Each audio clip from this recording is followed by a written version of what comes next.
Hello YouTube. This is not a video I thought I would ever be making, nor is it one that I thought I would ever have to make. However, recent events have compelled me to make this video. As some of you may know, there has been a recent controversy in the past few years leading up to this. And as of a few months ago, all these controversies has hit a boiling point. And what am I referring to, you might ask?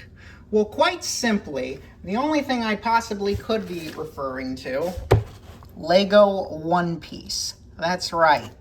Lego has decided to make a One Piece Lego set, but not off of the TV show. No. They made it off of specifically Netflix's adaptation of the anime adaptation, which is just beyond disappointing. With that said, I'm not here to judge the actors' terrible acting or the terrible casting choices or any of that. I am simply here to judge the toys themselves. So get ready for a grown-ass man playing with children's toys and reviewing it.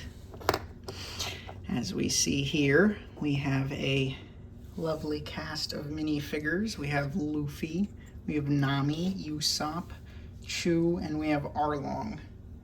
Now, I would like to start off by saying the scale of this is relatively good. I mean, look how much is included in this set. For the price of $80 plus tax, you too can have the Arlong Park set. And one thing I'd got to note is the printing. They really spent a lot of time detailing these Lego minifigures. They printed the back, they printed the arms, they even printed the legs, which again, this is stuff they don't normally do, unless for special occasions like this. I also like Luffy's arms. They're big and, bendy. And the last time we saw something like this was in the Incredibles set a few years back. But now, enough about that. Let's move on to the play feature, shall we? First up is this Lego cannon, which is loaded with these little studs, and you're supposed to shoot it at this shooting gallery.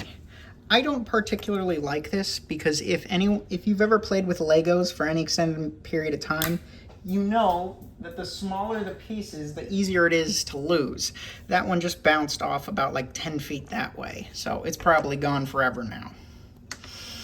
I'm not a big fan of that. As cool as it is a cool feature. You can pretend you shot it. They're not heavy enough to knock it over, so you have to manually twist it down like that. However, you probably won't even have any ammo left in a day or two because you'll have lost most of the pieces. So as cool as a play feature as that is, it's not great. Here we have the forest where Usopp fought Chu in the show, recreated by this knocked over log and plant.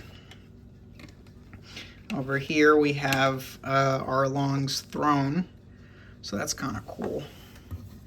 Another detail worth noting is Nami's arm. In the show, she tried cutting the tattoo off of her arm with a knife because it represents how she was part of Arlong's gang and she was giving up that life because Luffy is here to save the day.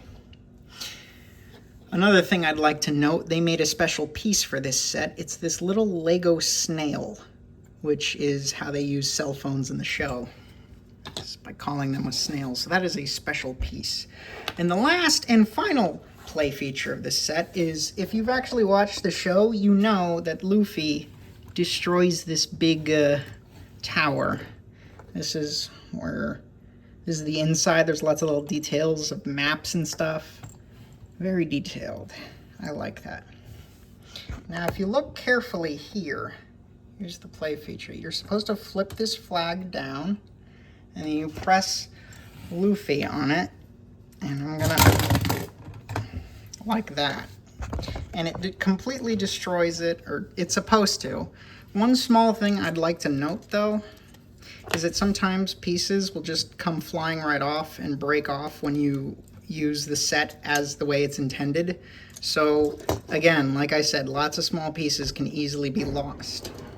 With that being said, I have decided that for the price of $80, this is actually a pretty good set, all things considered. You could reset it after you're done dismantling it.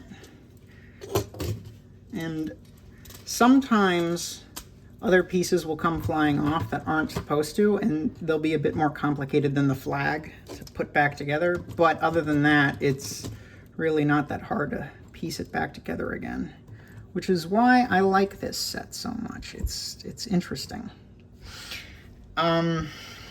All in all, is it worth buying? Well, if you're like a regular Lego YouTuber that gets sent free stuff from Lego, of course you're gonna go, oh yeah, for $300, I recommend this, doy.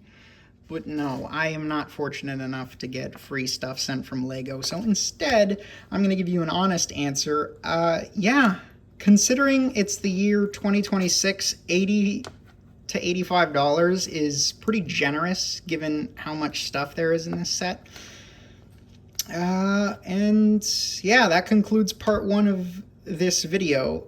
Please tune into part 2 where I show the destruction of Arlong Park in slow motion.